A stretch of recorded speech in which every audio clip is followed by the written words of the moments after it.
ba? Klase?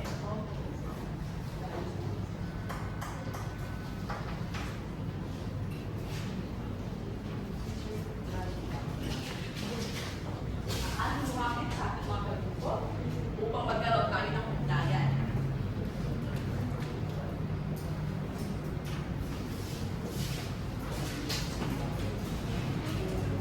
Pwede tayong bumulong ng ating chair. Students, gamitin na lang ating silya upang i-play po ng komportable sa inyo.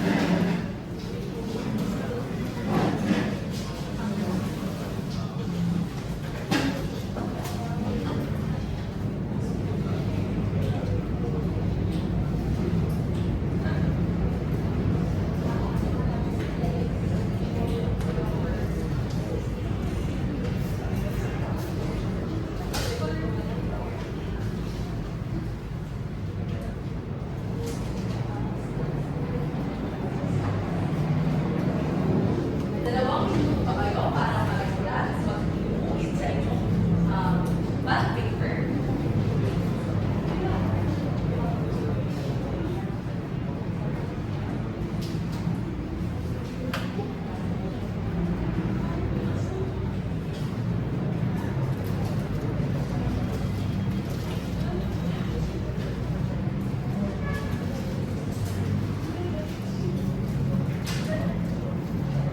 Isang minuto.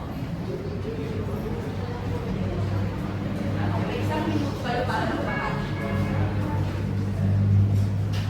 Parang tapos na kayo.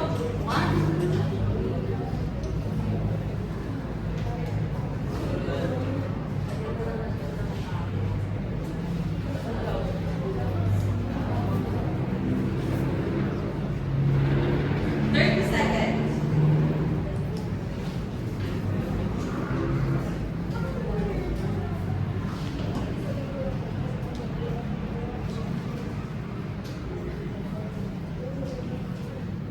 Wait 20 seconds. Maaari nyo ng kulayan ang inyong inulit sa bond paper. Pag sinabi ni teacher, time's up, maaari na magbahagi ng bawat. Uunahin natin ang group.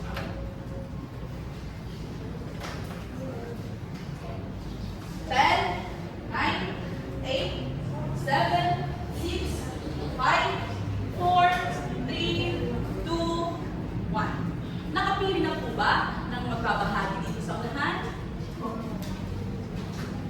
Okay. Maaari na simulan ang magbabahagi. Group 1. So, hello po everyone. So, ito po ang aming illustration. So, ito po, drawing na kasama namin is nagpapakita po siya ng good communication po sa isang household. Which is, ang magulang po, sila po ang nagbibigay ng magagandang mga payo or mga magagandang kailangan malaman ng anak nila para magkaroon sila ng magandang foundation sa relasyon ng magulang at anak. Maraming salamat. Napakahusay. Isang palakpak sa Group 1. Group 2, maaari na kayong magbahagi.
talakayan